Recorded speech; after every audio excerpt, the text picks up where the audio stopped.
මේෂන් තාක්ෂණය අනාගත පරපුර වෙනුවෙන් SL mason guide YouTube channel එක ඔබ සැම සාදරයෙන් පිළිගන්නවා.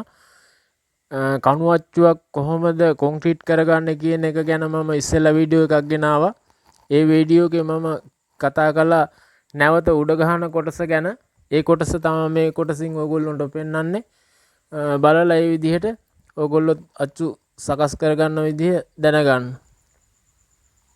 මම කලින් ගෙනාව වීඩියෝ එකේ යට අච්චු සකස් කරලා කොහොමද කොන්ක්‍රීට් එකක් ගහ ගන්න ඕන විදිය ගැන මම වීඩියෝ එකෙන් ඉදිරිපත් කළා. මෙතන මම උඩ කොටස අවසාන කොටස ඒ කියන්නේ ගහ ගන්න විදිය වීඩියෝ එක ඔයගොල්ලන්ට අද ගේන්නේ. කලින් වීඩියෝ එක බලලා ඒ කියන්නේ යට කොටස ගහන විදිය ගෙනාපු වීඩියෝ එක බලලා ඔයගොල්ලෝ උඩ කොටස ගහන විදිය වීඩියෝ එක බලන්න. අද මම මෙතන මේ කොටසත් කරන්නේ තනියමමයි.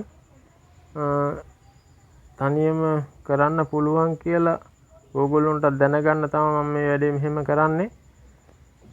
ඉස්සෙල්ලාම කණු අච්චු ටික හේතු කරගෙන සියල්ලම ලං කරගන්න ඕන. මොකද කවුරුත් නැහැ උදව්වට. ඒ නිසා තනියම කරනවා නම් සියල්ලම ලං කරගෙන ඉහළට නැගලා තනියම අරගෙන මෙන්න මේ විදිහට තියා ගන්නවා. ඒ කියන්නේ කණුව උඩ තියා ගන්න ඕන. උඩ තියා ගන්නකොට මුළු කපලා යන විදිහට තියා ගන්න ඕන. කපලා යනවා කියන්නේ මුල්ලට ඒ කියන්නේ නැත්තම් ඕගොල්ලෝ තේරෙනවා මම කියනකොට මේ මුළු කැපෙන්න කියන්නේ නැත්තම් හරියටම බැස්සුවොත් රුස් ගාලා පල්ලහැට එනවනේ. ඒ විදිහට නෙමෙයි මුල්ලක් කැපෙන්න තියා ගන්න ඕන. එක පළුවක් කොහොම අනිත් පළුවත් මේ පැත්තේ මුල්ල කපලා යන විදිහට තියලා උඩ රැඳෙන විදිහට තියා ගන්න ඕන. වැටෙන්නේ නැති වෙන්න. එහෙම තියාගෙන හිමීටම ඉතින් තනියම අල්ලගෙන එනතව් හරියට බැලන්ස් වෙන විදිහට තියලා එක හැණයක් බස්ස ගත්තා නම් ආයි එහෙට මෙහෙට යන්නේ නැහැ. ඒක හිමීට කරගන්න ඕන. මම මෙතන මේ විදිහට කරගන්නවා. තනියම පුළුවන්. ලොකු වැඩක් නෙවෙයි. ඉතින් ඕගොල්ලොත් මේ වීඩියෝ එක බලලා තනියම දෙයක් කරන්න පුළුවන් කියලා ඕගොල්ලෝ තේරුම් ගන්න ඕන. දැන් මම එක පැත්තක පළුවක් තියලා මේ අනිත් පළුව ගන්න දෙකම අතාරින්න ඕනනේ. මේ පළුව අතාරින්න ඕනනේ. ඒ පළුව අතාරිනකොට පොඩ්ඩක් පරිස්සමින් හරියට හිටියේ නැත්තම් වැටෙන්න පුළුවන්. උලඟක් ආවොත් වගේ. ඉතින් තමන් හරියට ඒ දේ බලලා කරගන්න ඕන. මට නම් මෙතන ලොකු ගැටලුවක් නැහැ. මට හුරුයි. කොහොමත් මම මේ වගේ වැඩ තනියම කරනවා. ඕගොල්ලෝ කරනකොට පරිස්සමට කරන්න ඕන. මොකද යට එක්කෙනෙක් ඉන්නකොට මේ දේ කළොත් එහෙම සමහරට වැටෙන්න පුළුවන්. ඒ නිසා එහෙම පරිස්සමින් මේ දේ කරන්න ඕන. මම තනියම කරාට ඕගොල්ලොත් කරන්න ගිහිල්ලා අමාරු වැටෙන්න එපා. පුළුවන් නම් විතරක් කරන්න මේ දේ. මෙතන මේ ගොඩක් ඉහළට මට කොන්ක්‍රීට් කරන්න නැහැ. අඩි 1මාරක් විතර වගේ තියෙන්නේ. ඒ වුණත් අච්චුව බස්සලා ගහන්න ඕනනේ. ඒ ගැන තමයි ඕගොල්ලන්ට මම මේ වීඩියෝ එකෙන් මේ පෙන්වන්නේ. කොහොමද මේක බස්සගන්නේ තනියම කොහොමද ලම්බ කරන්නේ ඒ ගැන. ලම්බ ගැන කතා කරනවා නම් මේ පළවෙනි අපි ගහපු අච්චුව හරියට ලම්බ කරලා තිබුණොත් මේ අච්චුව ලම්බ කරන්න දෙයක් නැහැ. ඒ කියන්නේ අච්චුවට මේ ඒ කණුවට පල්හැට බස්සපුවාම මේ හරියටම ලම්බ කරලා තියෙනවා නම් ලම්බ. මම නම් හරියට ලම්බ කරලා තියෙන නිසා මේ අච්චුව ලම්බ කරන්න දෙයක් නැහැ.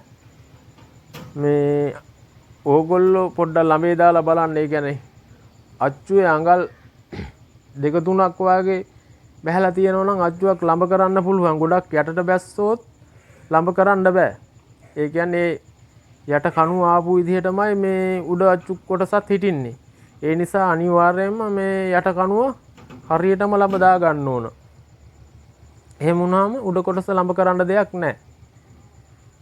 දැන් මම මෙතන ඕගොල්ලන්ට ඒ ගැන කිව්වේ මේ නොදන්න අයට දැනගන්න. හරි මම දැන් මෙතන එන දාලා නට් ටික දාලා ඉර කර ගන්නවා. වීඩියෝ එකෙන් ඕගොල්ලන්ට බලන්න පුළුවන් මේක කොහොමද කරන්නේ පල්හැට ගන්න කියලා. අරන් තේරුම් ගන්න ඕන.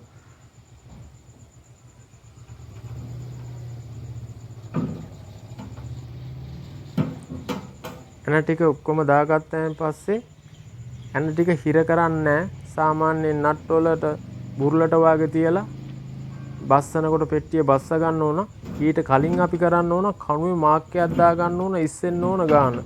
නැත්තම් මේ අච්චුව පල්ලයටම බහැලා අපිට කොන්ක්‍රීට් ගහන්න ප්‍රමාණයක් නැතුව යන්න පුළුවන්. ඒ කියන්නේ හරි ප්‍රමාණය ආපුවම අපිට නවත්ත ගන්න පුළුවන් මාක් එකක් දාගත්තොත්. ඒ විදිහට කලින් කරගන්න ඕන. මම කලින් ඒක කරගෙන තියෙන ඔයගොල්ලන්ට වීඩියෝ එකෙන් පෙන්නන්න බැරි වුණාට මම කලින් මාක් එකක් දාලා තියෙන්නේ. ඒ විදිහට තමයි ඉතින් කරන්න ඕන. දැන් මෙතන මම හිමීට බස්ස ගන්නවා මේ මාක් එකට. මාක් එකට බැස්සෙන් පස්සේ තමයි නට් ටික හිර කරගන්න ඕන. මෙහෙම හරියටම මුක්කු නැතුවම බහිනවා කියන්නේ අනිවාර්යයෙන්ම මේක ළඹ හිටින්නත් ඕන.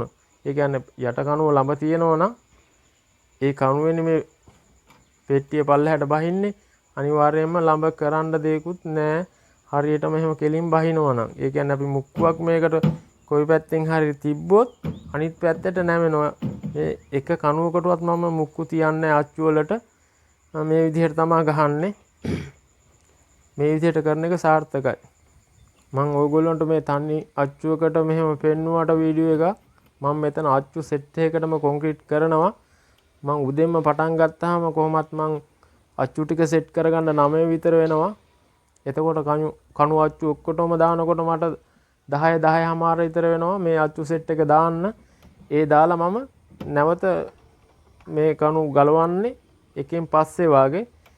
එතකොට පැය සාමාන්‍ය එකක් පැය දෙකක් තුනක් අතර හොඳයි. පැය 3 හොඳටම හොඳයි. ඒ කියන්නේ මම දවසටම ගහන්නේ මේ කණු අච්චු වලින් දෙපාරයි. එක පාරක් ගලවලා ඊළඟ පාර හවසට ගලවලා ගහලා තමයි එන්නේ. ඒ විදිහට තමයි මම කොහොමත් කණු අච්චුවෙන් දෙපාරක් ගහනවා. එක අච්චුවෙන් නෙමෙයි අච්චු සෙට් එකෙන්.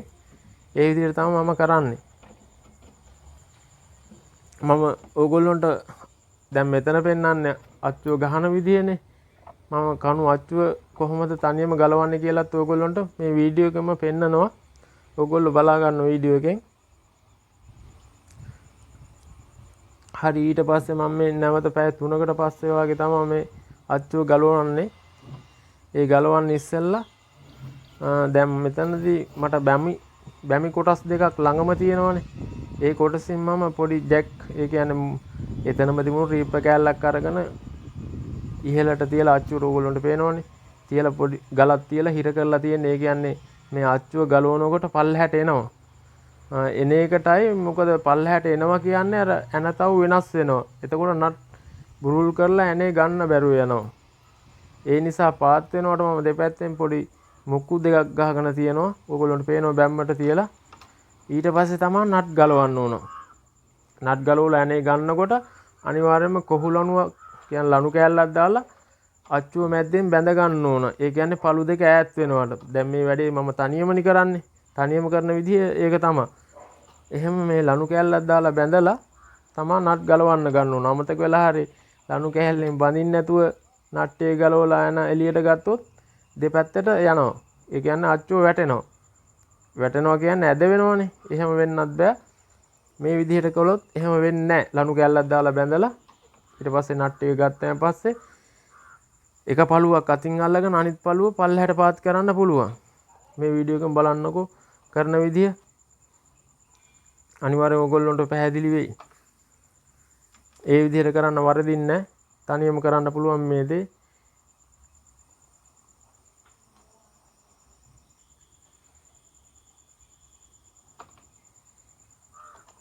හැබැයි ඉතින් සියල්ලම ළඟම තියා ගන්න ඕන. ඒ කියන්නේ යතුරු ටික ගන්න ඕන. නට් දා ගන්න වාදන සියල්ලම. ඒ කියන්නේ බිමට වැටෙන්න බෑ. පරිස්සමට ඒක මොකද නට්ටයක් වැටුනොත් ඊළඟ නට් එකක් දෙයක් වැටුනොත් එහෙම එතනත් අඩුපාඩුවක් වෙනවා. ඊළඟ අච්චු ගහන්න පිළිවෙලට වැඩේ කර ගන්න ඕන. නට් දා ගන්න වාදනයක් එන ටික ඒ ඔක්කොම ලං කරගෙන තමයි මේ වැඩේට බහින්න ඕන. පරිස්සමට කරගන්නත් ඕන. මොකද මම මේ විදිහට මේ පලංචි නොදා මේ කරන්නේ ඒ මම හිතලමයි කරන්නේ. බැම්මේ කොටසක් භාගයක් යනකොට තමයි උඩ කොටස ගහන්න ගන්නෙ. ඒ කියන්නේ ඊට පස්සේ පලංචි දාන්න ඕනේ නැහැ. බැමි උඩ නැගලා මට මේ අච්චුව ගහ ගන්න පුළුවන්. හැම දෙයක් ගැනම හිතලා කොළොත් ඉතින් මේ අපිට වැඩක් පිළිවෙලට කරගන්න පුළුවන්.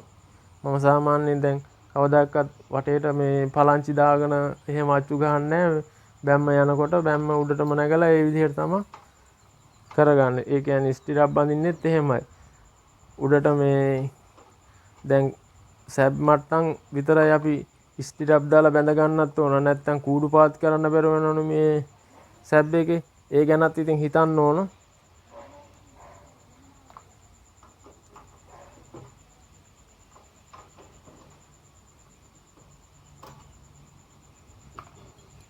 හරි දැන් මම මෙතන ඇන ටික හිමීට අයින් කරගත්තා. ගලවලා අයින් කළා. ඊට පස්සේ අර ලණු පොට අපි අයින් කරගන්න ඕන. අයින් කරගෙන ඊට පස්සේ එක පළුවක් අල්ලගෙන අනිත් පළුව හිමීට පල්ලෙහාට දාන්න බා ගන්න ඕන. ඒක කරන්න පුළුවන් ටිකක් බරයි. හුරු වුණාම ගින්නක් නැහැ. කරන්න පුළුවන්. ඔව් දැන් ඔන්න උඩ කොටස ගහලා කණු අච්චුව ගලවන විදිහත් ඕගොල්ලන්ට වීඩියෝ එකෙන් පෙන්නුවා. ඉතින් යාළුවනේ අද මගේ වීඩියෝ එක හොඳයි කියලා හිතෙනවා නම් subscribe කරන්න. අදට මගේ වීඩියෝ එක මෙතනින් අවසానයි. නැවත අලුත් වීඩියෝ එකකින් හමු වෙමු. ඔබ සැමට සුබ දවසක්.